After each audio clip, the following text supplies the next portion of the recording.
Hmm.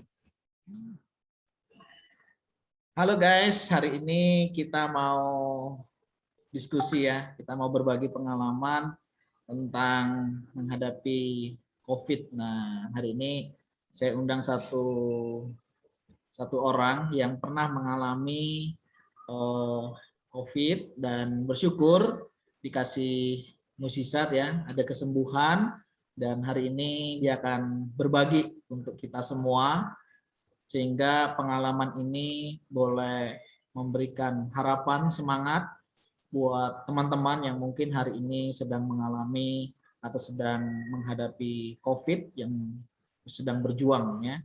Buat teman-teman kita juga bisa boleh lebih hati-hati. Kita akan diskusi bersama dengan narasumber kita. Narasumber kita adalah seorang yang sudah mengalami kesembuhan tentunya, dan kita akan ngobrol-ngobrol bersama eh, pembicara kita, narasumber kita. Oke, nanti beliau akan memperkenalkan dirinya. Ya, namanya silakan dikenalkan lebih dahulu. Halo, Halo. perkenalkan nama saya Hendrik Mardianto. Sekarang tinggal di Jakarta Utara, tepatnya di Sunter. Oke. Demikian Ya, perkenalan ini singkatnya. perkenalan kita ya. Oke, mungkin boleh diceritakan bagaimana perjalanan ya, pengalaman waktu menghadapi kondisi itu, mungkin awalnya bagaimana, kemudian apa yang dirasakan, seperti itu. Ya, jadi awal mula kenapa saya terinfeksi virus COVID itu terindikasinya itu tanggal 9 April 2021. Saya juga bingung dari mana saya bisa terpapar virus itu. Jadi awal mula yang saya rasakan itu pertama perut merasa kembung, itu kurang lebih selama 2 hari, terus berlanjut mulai merasakan gak enak badan dari demam, badan ngilu. Hari ketiga itu demam naik, sempat mengalami 38,3 derajat Celcius. Waktu itu karena awal mulanya itu mungkin karena kegiatan atau aktivitas yang mungkin terabaikan dari prokesnya. Jadi waktu hari Minggu tanggal 4 April itu saya sudah melakukan swab antigen. Di tanggal 4 April itu dinyatakan negatif. Nah, setelah itu di 2 hari kemudian perut saya mulai kembung, panas, dan di tanggal 9 Aprilnya itu saya baru dinyatakan positif karena saya merasa saya sudah tidak kuat lagi, karena saya juga diikuti karena perut mual, nggak bisa makan. Jadi saya putuskan untuk masuk ke IGD rumah sakit yang ada di Jakarta Utara. Setelah diambil darahnya, dicek, ternyata kondisinya semuanya baik. Tidak mengalami atau ada gejala penyakit apapun. Nah, setelah itu dokter menyarankan untuk saya di swab antigen pertama kali. Saya mengiyakan, ternyata hasilnya reaktif. Setelah reaktif, saya diminta untuk PCR di rumah sakit itu. Kemudian hasilnya ternyata positif juga. Nah, kemudian dokter meminta saya untuk isolasi mandiri.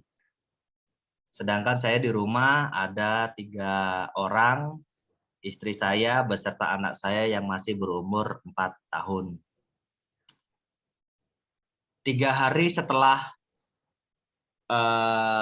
proses itu keluar, saya terus menjalani isolasi, tetap belum ada perubahan secara signifikan.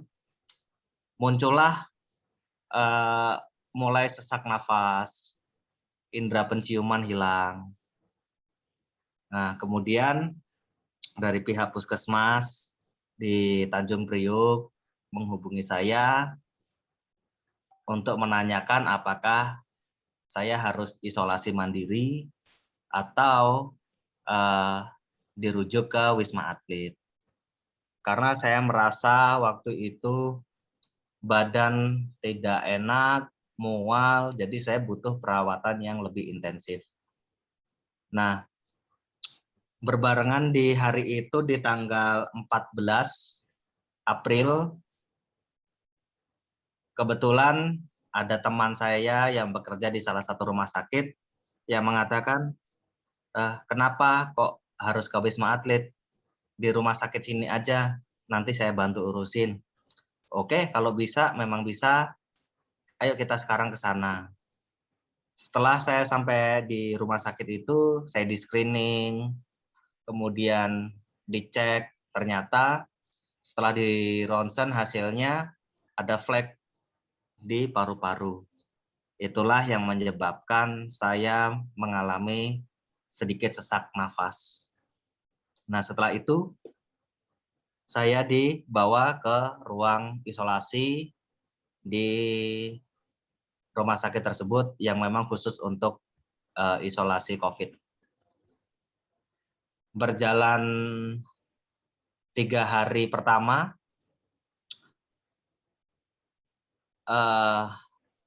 yang saya alami di situ baru itulah saya ketika mau makan, setiap kali mau makan itu ada 5 jarum suntik yang siap disuntikkan.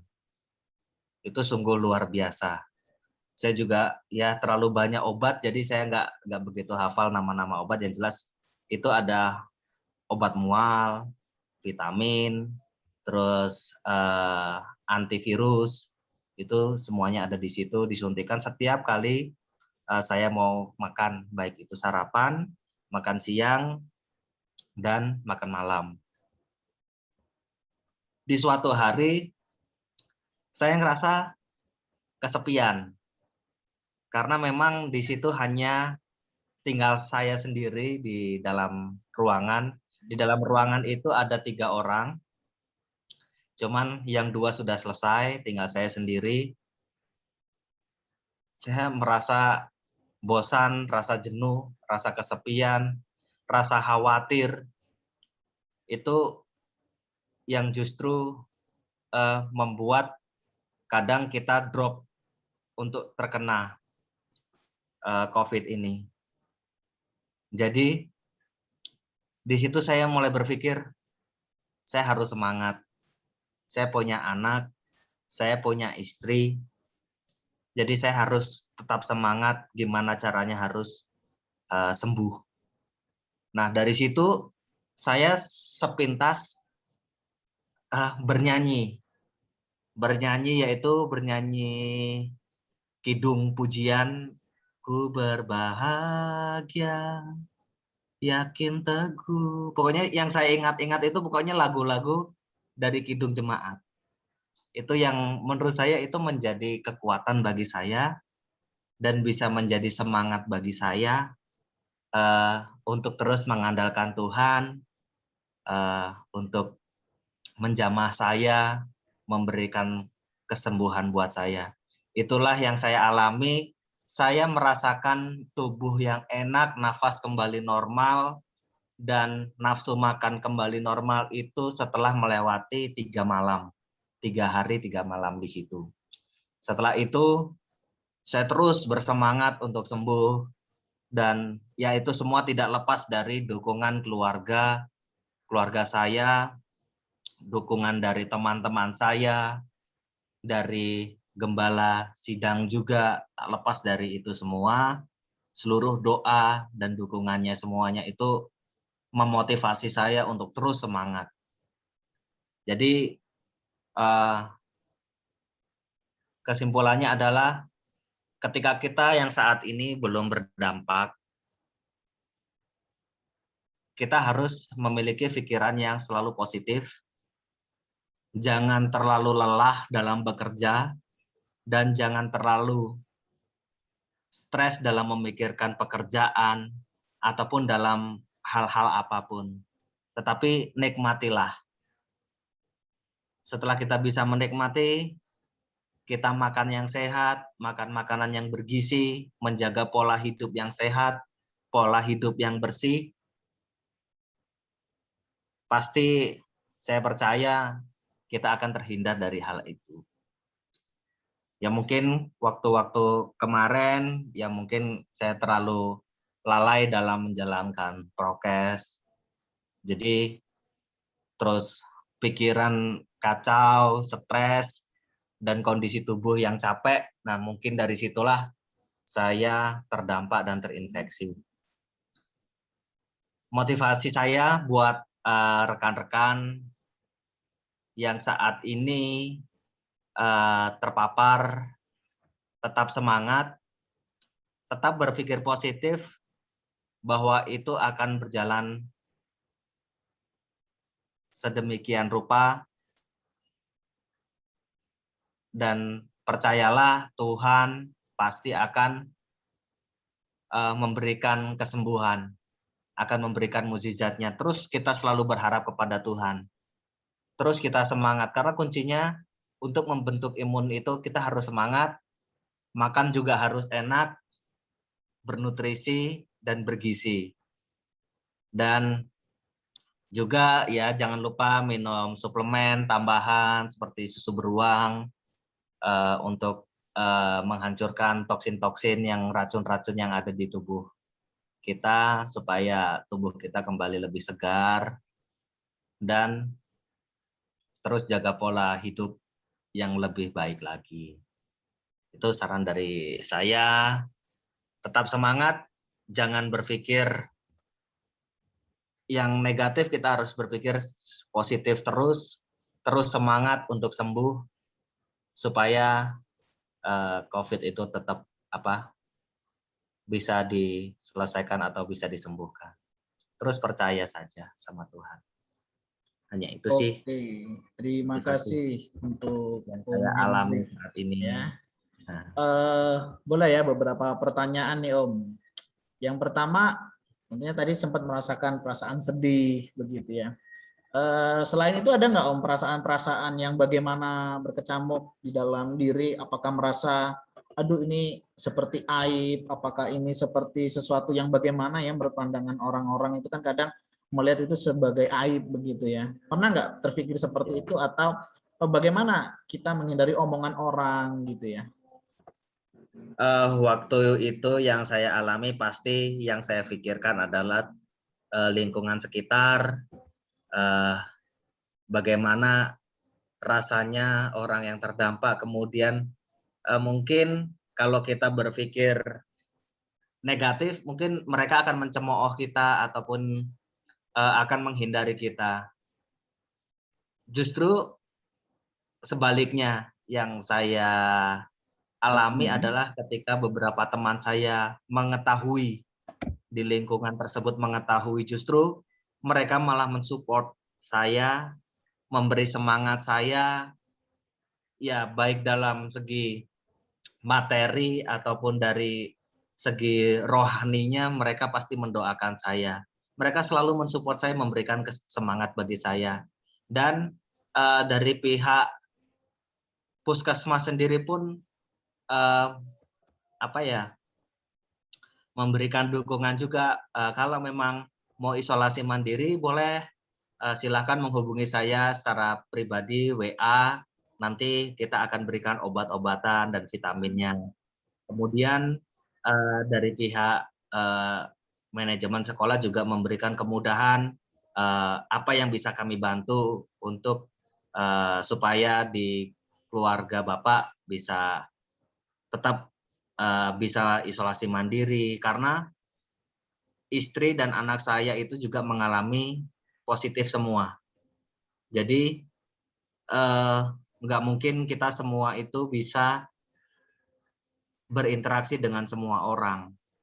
Jadi disitulah yang saya alami, ya walaupun secara tidak langsung saya terbuka nih, saya lagi positif atau ini nih, cuman mereka lambat laun mengerti gitu loh.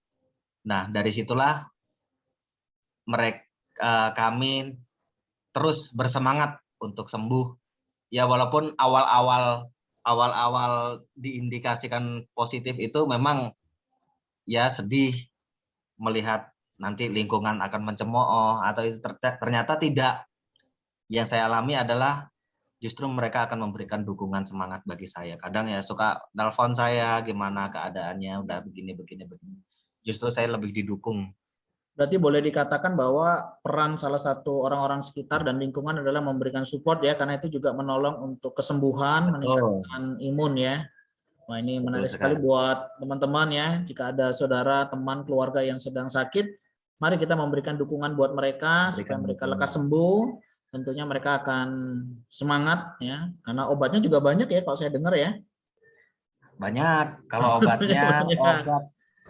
obat terakhir itu ya ketika saya selesai keluar dari rumah sakit itu ada Prof D3.1000, ada acetilcysteine 200 mg, ada vitamin C 50 mg, dan ada zinc 20 mg.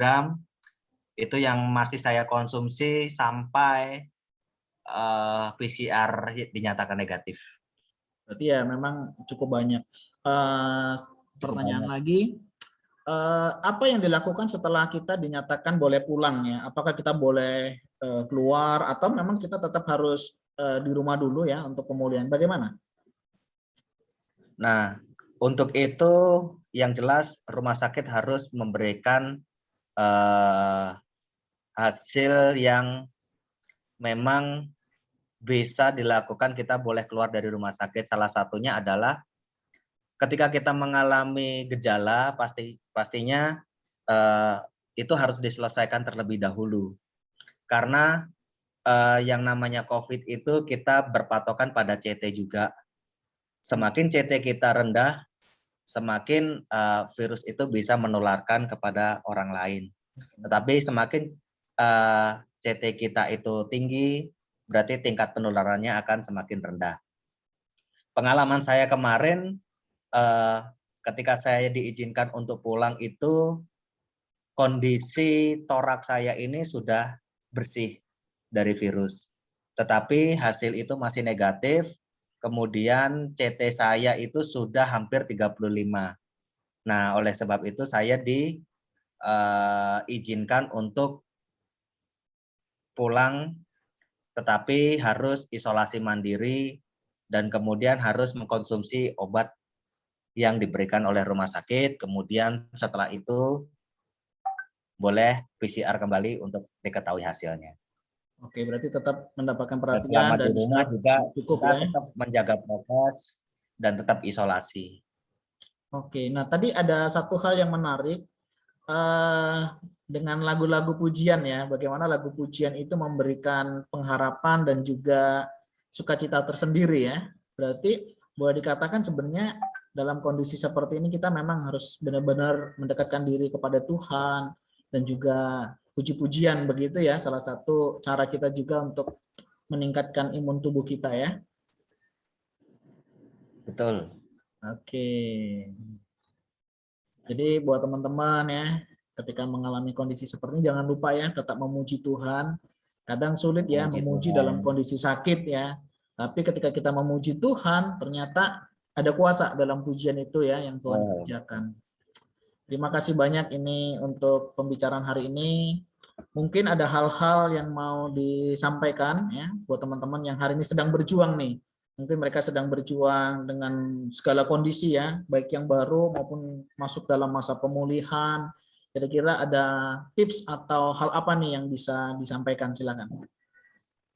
Ya, jadi tipsnya ya tetap semangat bagi yang sudah terpapar, tetap semangat, terus andalkan Tuhan, jadikan Tuhan itu yang utama, biar kuasa daripada Tuhan itu selalu menaungi kita. Karena kita percaya, sebagai kita anak orang percaya, pasti hal yang terbaik Tuhan akan berikan kepada kita.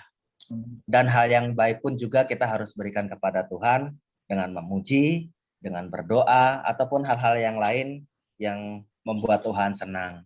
Karena kalau Tuhan senang, Tuhan juga nggak akan merasa pelit untuk memberkati kita, memberikan kesembuhan bagi kita.